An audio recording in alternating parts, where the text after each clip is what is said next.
Welcome our military-savvy viewers. Today, we have another hot topic to discuss. Ukraine is about to receive a game-changing weapon system that could redefine the battlefield. Introducing the Australian-developed Slinger, an innovative counter-drone system designed to address the growing threat of drone swarms. In this video, we explore how the Slinger works, why it's so essential on Ukraine's front lines, and what makes it a potential game-changer in modern warfare. Follow along as we explore the technology behind this powerful new defense tool. Specifications. To see how the Slinger could change Ukraine, let's examine its specs and capabilities. A simple but effective solution to a complex problem. Electro-Optic Systems Australian anti-drone technology. Weighing over 318 kilograms, this self-contained drone killer is powerful. A Belgian-made FN Mag 58 7.62 caliber machine gun complements its 30mm M230LF Bushmaster chain gun. The Slinger is ready with a 150-round chain gun drum and customized machine gun belted ammunition. When fired concurrently, the chain gun can fire 200 rounds per minute, and the FN Mag 58 650 1,000 rounds. The Slinger can do more than send a lot of lead downrange to a cheap quadcopter. The Slinger detects drones using cutting-edge technology in addition to its powerful firepower. Advanced detection tools allow the Slinger to locate drone threats. It uses its primary radar and four-dimensional sensor unit to identify, fix, track, and destroy opposing drones by measuring distances with lasers. An American-made Echo Guard electronically scanned array radar powers the Slinger. Miniaturizing this breakthrough radar system, normally seen in standalone equipment, makes it portable. Echo Guard reliably finds, classifies, and tracks targets of any size in all conditions. The Echo Guard can see even the smallest and fastest targets thanks to its onboard software. But how does the radar work? Phased array radar sends energy pulses in one direction. These pulses correspond with the radar's maximum coverage area and occur so fast that it can offer data throughout its field of view as close as feasible. The Echo Guard operates in the K-band frequency range of 24 thou.05 to 24 thou.65 GHz. The Slinger needs high-fidelity data at short ranges, which this extremely high-frequency range provides. The operator can set the radar to a 10 Hz search while following opposing drones while the Slinger engages a target, providing tremendous data. This capacity helps the operator stay focused on the next threat and avoid getting caught up in the current issue. The radar's field of vision is another plus. The Echo Guard radar can cover Slinger's 70-degree straight-up and 10-degree downfield of vision with its 120-degree cross-section and 80-degree high-altitude sweep. From a moving platform, how does the gun stay on target? A gimbal device keeps the Slinger on target within 1 milliradian of the shooter or drone speed. It intercepts an arc equal to the circle's radius at 1,000th of a radian. How far can the Slinger really see? This means that Slinger's margin of error is nearly unmeasurable. Can the Slinger see far? The Slinger's daylight camera can detect targets over 12,000 meters distant, and its thermal imaging camera over 13,700 meters, according to EOS testing. These data are sufficient for radar registration, but high-quality firing solutions are possible at 5,600 meters for daylight and 5,100 meters for thermal imaging. To get better data for shooting something down, a drone would need to fly within 5,600 meters of the daylight camera and 5,100 meters of the thermal imager. Once inside this range, the Slinger can engage the target because the operator knows the drone's bearing, range, and speed. The operator can identify the drone's make, model, and kind after 500 meters. However, the Slinger can target more than drones. The Slinger system's multi-threat environment may include drones as well as other threats. Operating test results show that the Slinger can detect and engage vehicles at over 3.5 kilometers, hostile personnel at 2.2 kilometers, and some of the tiniest quadcopters at just over a kilometer. Other sensors and equipment complete the Slinger system. The top right wind sensor sends wind data into the Slinger's algorithm. The 23-kilogram Slinger control unit is inside the vehicle. Slinger's effectiveness in shooting down drones. A user may correctly detect, fix, and engage targets using a button on this control unit, almost like a video game. After covering a lot of the system's technical intricacies, the Slinger's ability to shoot down small drones remains. The solution isn't what you think.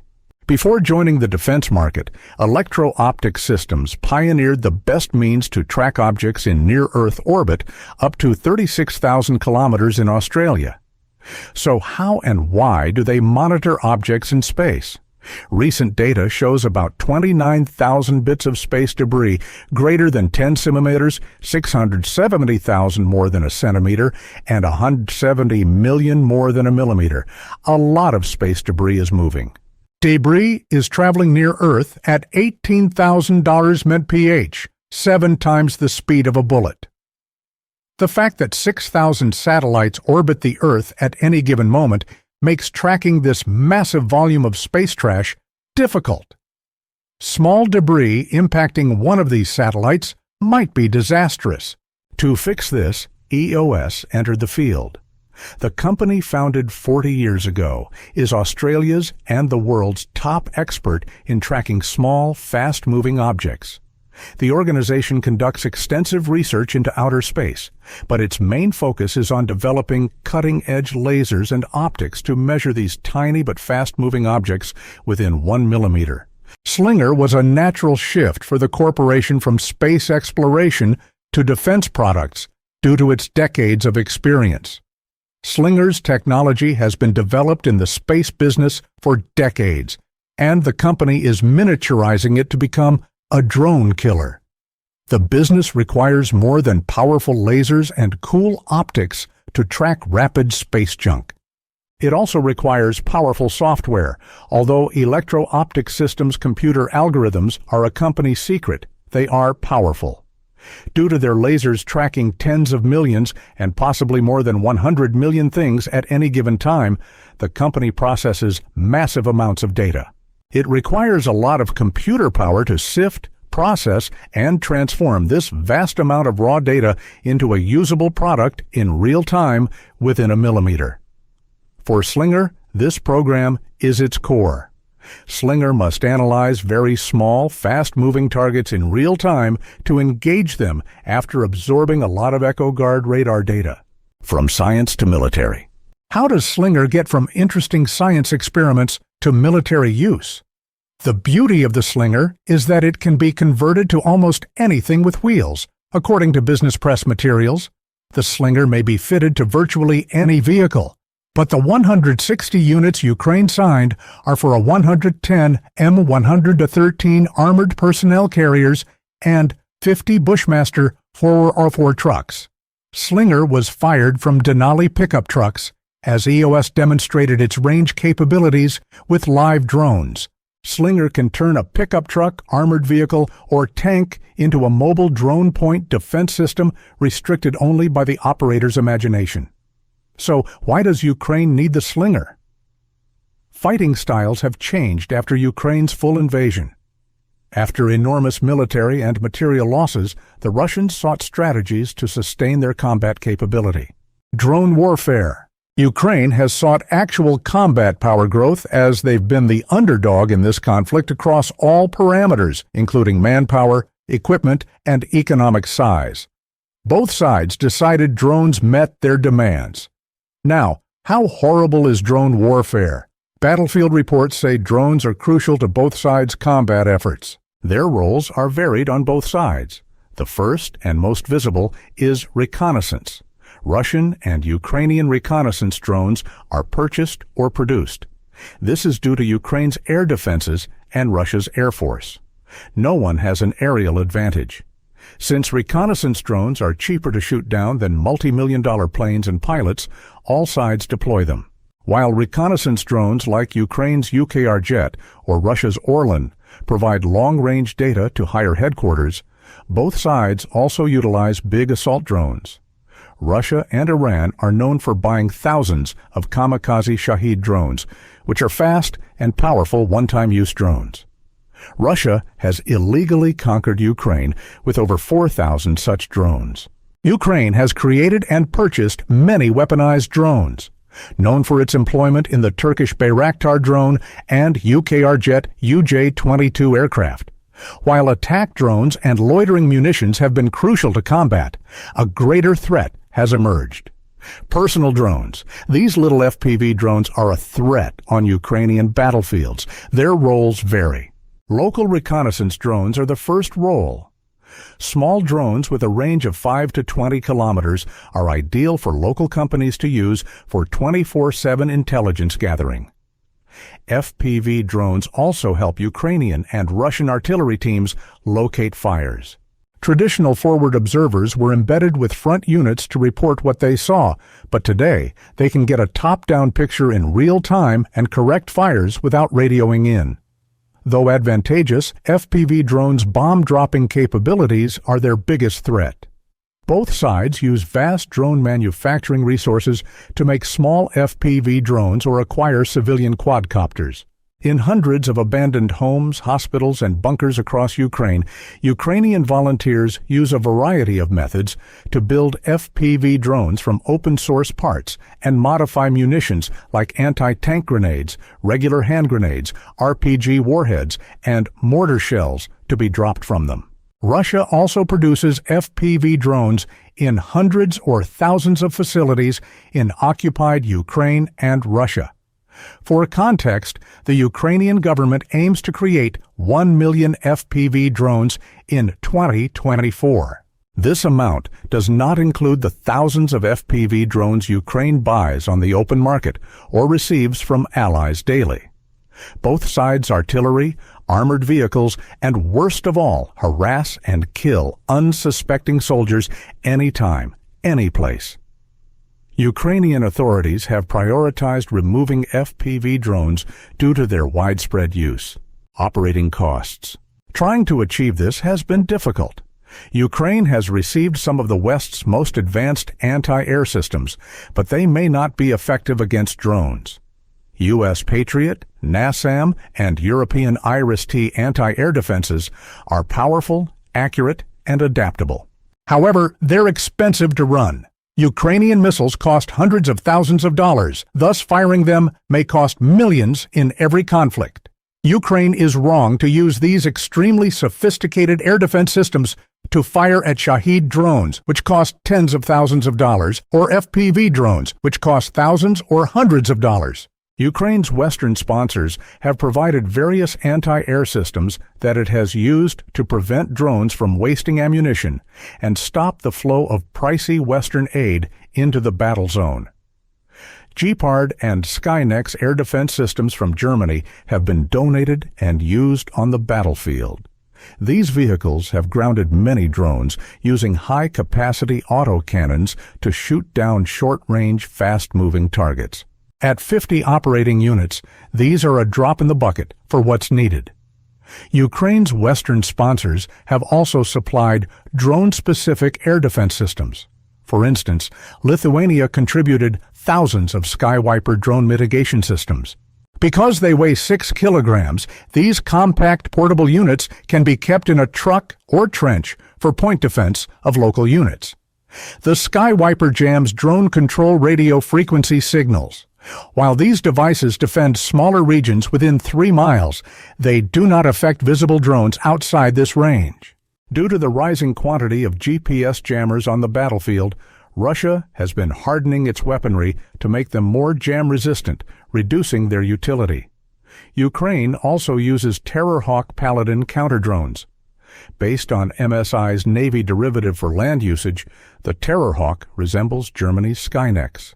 It uses radar and a powerful autocannon to defend points up to 3 kilometers.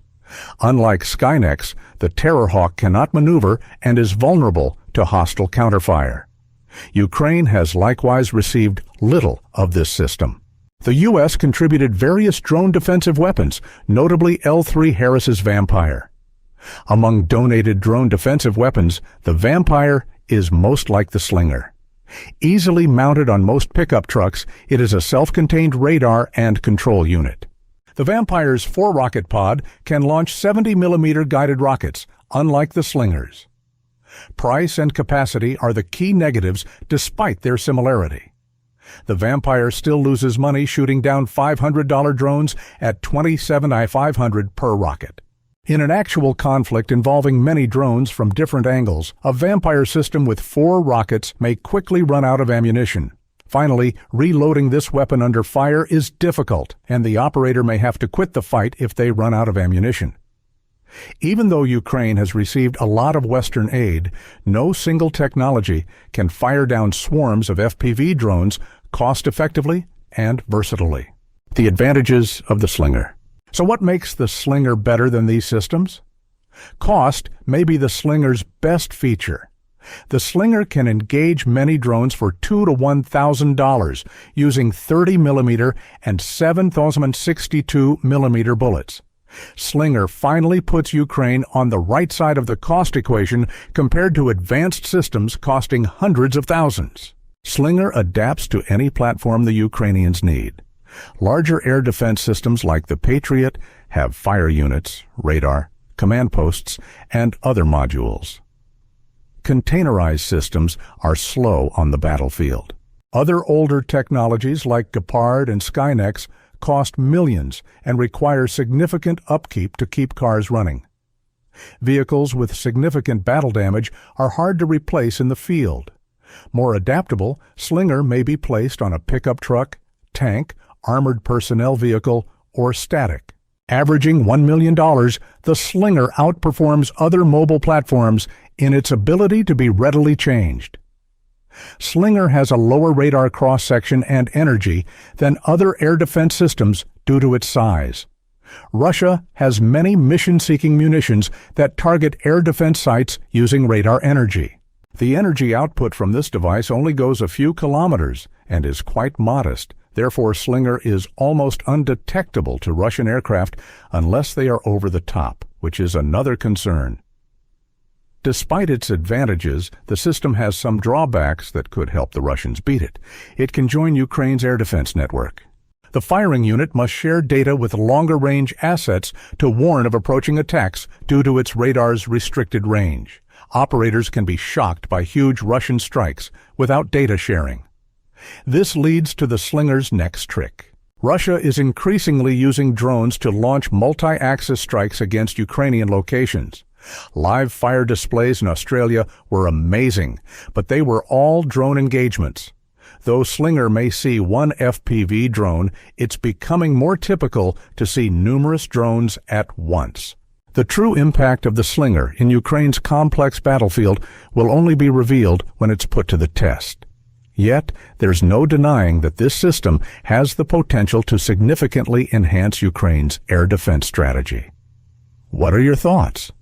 Could the Slinger redefine the way warfare is conducted? We'd love to hear your opinions in the comments below. And while you're here, let us know if there are other military technologies you'd like us to cover. If you found this video insightful, give it a thumbs up and subscribe to our channel for more in-depth military analysis and the latest updates.